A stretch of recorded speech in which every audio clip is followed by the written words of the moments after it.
I've been talking before, I talked about a year ago about resurrecting my old layouts.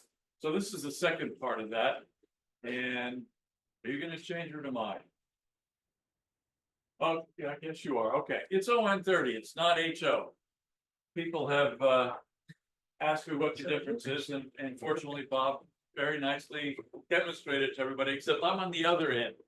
I don't go from 2 foot, I go from 36-inch downwards. So problems are still about the same, but at any rate, it's O scale. And now I got to figure out why it's not going. There we go. Okay, so that's kind of the old layout down in Florida. It existed for about 20 years or so. And when we decided to move from Florida up here, that's a strange story in itself. But anyway, we moved from Florida to New Hampshire. That went away. And so now I've been building a new layout. Last time I talked about the fact that the only room that I had to build a layout was the old woodshed in the barn. So there it is. There's even an ox cart there, which kind of surprises because we had to remove about 200 years worth of lumber from inside the woodshed to make it into a room that looked like that. That's where the old ox cart went. And eventually, it's a nice room. My wife gets a little bit upset because this is a 200-year, 225-year-old house, and mine's the only air-conditioned room because I put a split unit in it. So it's not unusual to see 2 sleeping bags down there on the floor. At any rate, my expectations still remain the same. I use microengineering code 83, weathered. People model where they're from around here. My wife's from New Hampshire. It's her old farm. I'm from New Mexico. And so I want to model New Mexico. So I have Southwestern structures, a lot of adobe structures. I modeled the high desert in New Mexico around the Rio Grande Valley. Lots of details. I like details because it's O scale. And I switched from Digitrax to NCE. I couldn't figure out Digitrax anymore, so I just went over to NCE, which is much easier, at least for me, to figure out. So I showed some pictures last time of starting out. You can see I didn't go very far. It's about 2 feet there, and I think the first year. And but I like to put in a lot of detail. So these are the kinds of structures. As a matter of fact, that little shed there is something that we're going to build on modeling with the masters in Long Beach. Yeah, I remember I have to get there. So 99% of the time, there's only one operator, me. And I need to keep myself busy. So they're all manual turnouts, lots of switching, not a lot of run in a room that's about 20 by 15. So I'm having a lot of fun. I also keep a huge stockpile of pictures of things that sort of remind me what New Mexico should look like. A lot of mesas that were old lava flows. I'm still trying to figure out how to model the trees on the left. Those are Russian olives, they're exotics. And of course, the typical high desert plants like the yucca, which is a state flower of New Mexico, and some of the other sages and things like this, and this yellow thing that's called chamisa. And so I have to start off something. Oh, yes. And of course, in New Mexico, we have chili ristras, which hang on all the buildings, particularly starting in about, September or so. And I model October of 1951. So this is time for lots of chili ristras hanging on the building. When I stopped last time, I was at the point on my layout where I had gone around a significant portion of the layout, which is Pajarito Mesa, which is where the city of Los Alamos sat on top of. That's where I was born and grew up. And so looking across the Rio Grande Valley, there's the Sangre de Cristos. So that's the Sangre de Cristos. And I had just said, well, okay, I've got this oil depot and I've got the world's oldest wooden beam, walking beam oil pump. And I'd sort of laid them out, a little bit of road bed and things like that. Now it looks like that. So that's the other 30 square feet. Now it goes on and on a little bit further. This year I've been concentrating on that mesa that you can just barely see off in the distance. Right there, that's Black Mesa. Black Mesa is a real landmark in northern New Mexico. Actually, the one on the left and the one on the right is called Alligator Head. And so there's Black Mesa a little bit closer. The old Denver and Rio Grande Chili lines used to run fairly close to the base of the mesa. And so I wanted to have that insignificantly on my layout. So there it is on the other corner. And there's the Black Mesa, and you can see there are a few old churches and things like that in adobe. I've put them onto my layout. So this is adobe. I wrote an article a few years ago on how to make adobe out of balsa wood. And so that's what I use is balsa. It's easy to shape and form and things like that. So it's great to make adobe structures out of. There's a few adobe structures along Black Mesa. One thing about adobe in New Mexico, at least, is that the Pueblo Indians paint their houses or the doors blue for good luck. So they've got to have a lot of blue doors. And they also have these things called hornos, these outside stoves. So you got to put those in there. Another typical New Mexico sort of thing. So there's a horno, blue door, and chili ristros. The chili ristros, by the way, are made out of basmati rice. So they're perfect for Oskit. And this is the next town over, still at the base of Black Mesa. This is Mesita. And some of this is made out of cardstock. Some of it isn't. This flag station is made out of cardstock. The hotel on the left is made out of cardstock. And then there are a couple of old modified buildings that I've had a long time. The diner is La Cucina, which is a kitchen. And across the street is the Juliaca Mercantile. The name Juliaca isn't anywhere around here. It's in Peru. When I drove in Peru a few years ago, we discovered the town of Juliaca does not collect taxes until you've completed the structure. So every town or every building in the city of Juliaca has a piece of 2x4 sticking out the side. Oh, we're going to put a room there. Yeah. And so there's no taxes collected. So I thought that was perfect for the kind of buildings I build. They're never quite done. Of course, you got to have cattle loading ramps and things like that. So I just started those. This is scratch built little short cattle car. And I think it carries about 3 cattle. And whoops, there it is. Lots of cowboys around. And so that's just about where I am, except in the last couple of weeks, I got ambitious and tried to do something else. So what's next?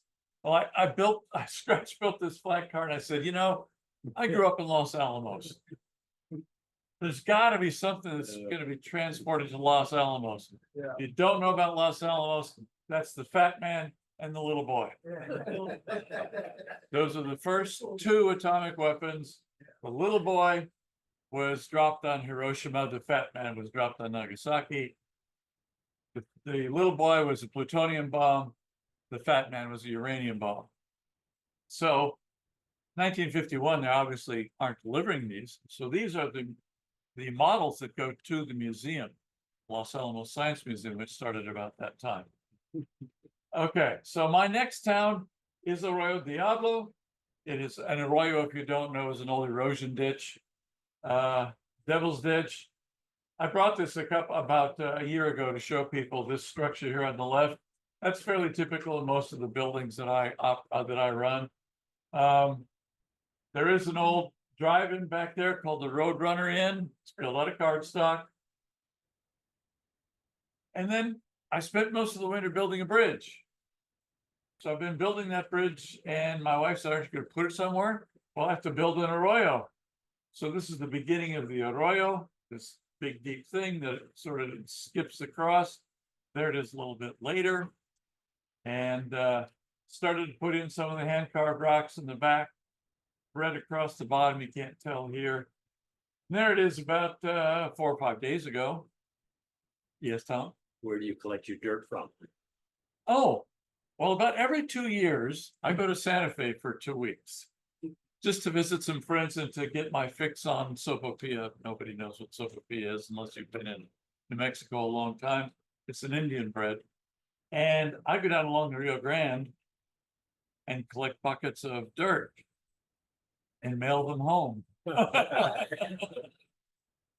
And I also collect sagebrush to make a lot of my trees and things like that. I put those in a box and mail them.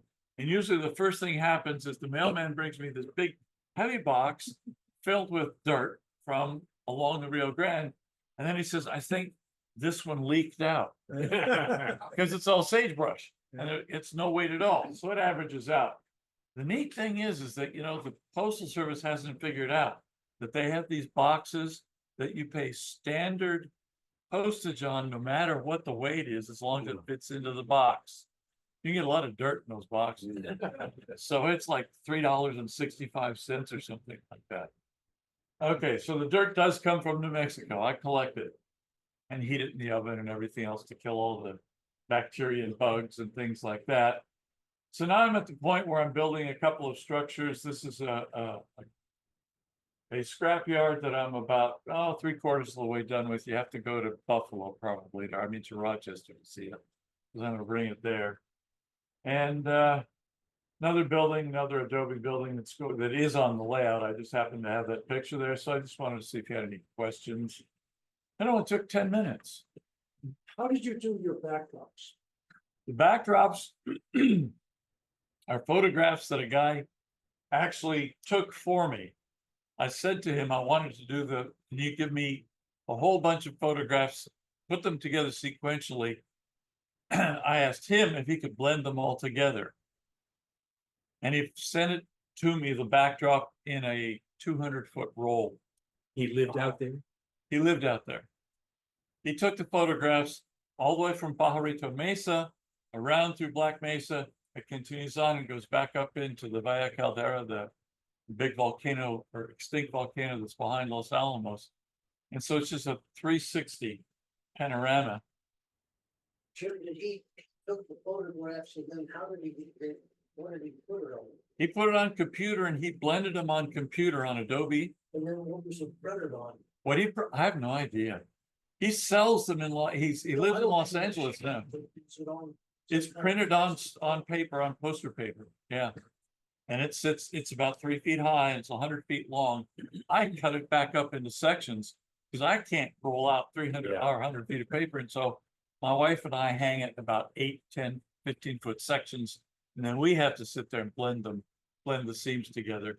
And so it's going all the way around the room ultimately. So. Does this guy just do custom work? No, he sells them. I think they're called the poster guys or the crazy poster guys or something like that. I can't remember his name. I've got it at home, but he sells them there, and he can take a whole roll of stock backdrops that he's got, and if you tell him, he'll blend them together. So he's got the software to blend one poster into or one backdrop into another. And he's got Eastern, Western, all kinds of stuff like that. But in this particular case, I sent him some photos and he blended them into others. And then he took some photos when he was out there once and blended them together as well. So unfortunately, it's not incredibly cheap, but it's what I wanted. When I saw you had, is that custom made benchmark? Yes. Yeah, that's my end. Yeah, it's my end benchwork. Actually, and it's expensive too, but it's supported 6 layouts now, the same benchwork. It's supported 3 HO and 2 ON30 and layouts. And so I've used the same benchwork. Everything is screwed down to the top of the benchwork. When I get ready to move, it goes away. The benchwork gets taken down and taken with me. It's supported, like I said, 5 layouts, I guess it is. And I figured it out over 35 years. It winds up being about 25 cents a board foot. So it's not too bad. If you do that. Yeah, it's MIANNE. Yep. Still there. Still in Springfield. Still in Springfield, yeah. Or close to it, yeah. Yeah. I'm trying to get him to design me, and he has one on his display, but he won't tell me if he'll sell me one. He's got this really neat elevator thing for a duck under, so that you can just raise these up on like old drawer pulls and Yeah. drop it back down again. And I want that for the door into the room. So Yeah. trying to con him into designing me one. Otherwise, I'll mash one together myself once I get to that point. Mike Graham gave them, when it got, Yeah, maybe a year and a half ago. he probably did, and I probably missed it or something like that.